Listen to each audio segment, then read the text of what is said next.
चलिए अब देखते हैं कि पर्सनल असिस्टेंट पैकेज क्या है। अब इसमें जो है प्रोडक्टिविटी सॉफ्टवेयर के अंतर्गत जो पैकेज आते हैं वो क्या क्या है। कम्युनिकेशन सॉफ्टवेयर होता है।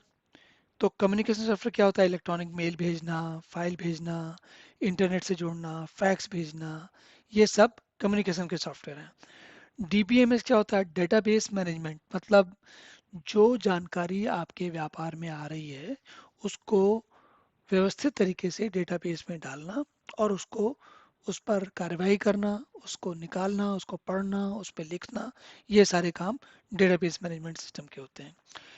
इलेक्ट्रॉनिक स्प्रेडशीट सॉफ्टवेयर जो हमने अभी थोड़ी देर पहले देखा, जो ये जो जितने भी स्प्रेडशीट्स हैं ना, ये सारे इलेक्ट्रॉनिक स्प्रेडशीट्स हैं। प्रेजेंटेशन सॉफ्टवेयर, जैसे मैं ये अभी जो प्रयोग कर रहा हूँ ये प्रेजेंटेशन का सॉफ्टवेयर है, गूगल ड्राइव में गूगल स्लाइड्स करके।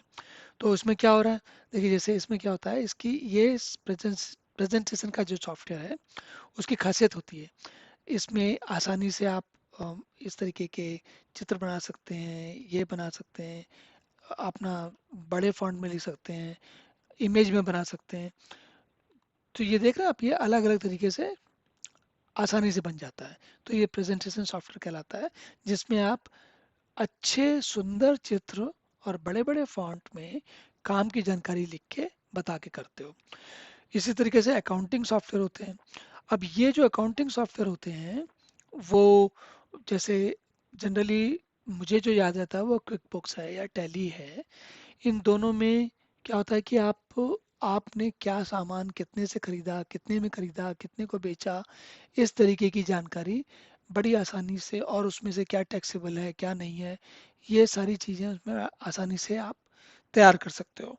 तैयार होने के बाद क्या होगा, तो अकाउंटिंग का जब तैयारी रहेगी आपकी, तो जब भी आपने कोई किसी को प्रेजेंटेशन करनी है तो आपका जो जानकारी डेटा, चाहे वो ऑडिटर हो, चाहे वो सरकार के लोग हों, या आप किसी दूसरे व्यापार के व्यक्ति को दिखा रहे हैं, हर परिस्थिति में वो बड़ा अच्छा काम आता है। तो इसको अकाउंटिंग सॉफ्टवेयर को ठीक से जानना आवश्यक होता है। ये जो मल्टीमीडिया होता है, मल्टीमीडिया मतलब, मीडिया का मतलब क्या है? मल्टीमीडिया का मतलब है, जैसे ये अभी ये मेरी पावर पॉइंट या गूगल स्लाइड देख रहे हैं आप, इसी में मैं थीम लगा के, बैकग्राउंड लगा के, या ऑडियो लगा के, या वीडियो लगा के कई ऐसी जानकारी बना सकता हूँ कि जो लोगों को बहुत मोहित मोहित कर सकती है, और उनको बात को ठीक से समझाने में बड़ी अच्छी काम आ सकती है।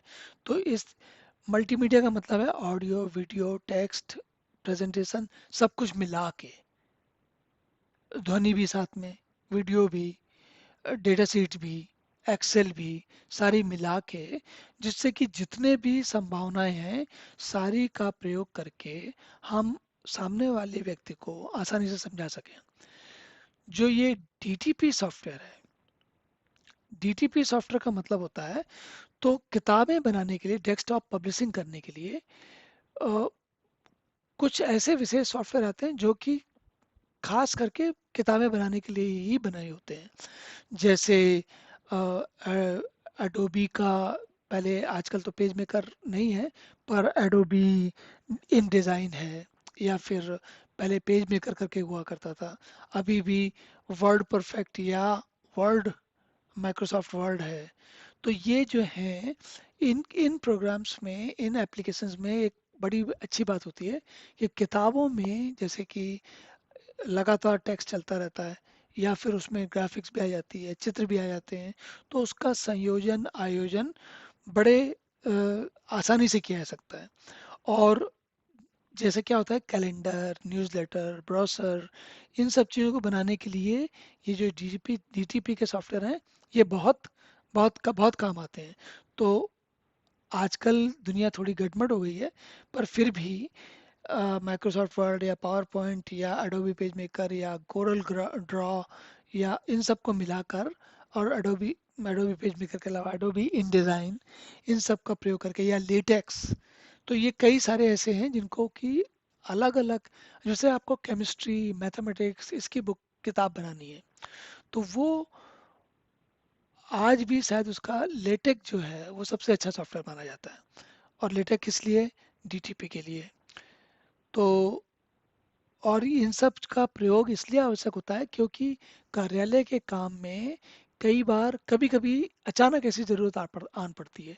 तो आप अगर पहले से सीखे हुए हो तो आपके बहुत काम आती है।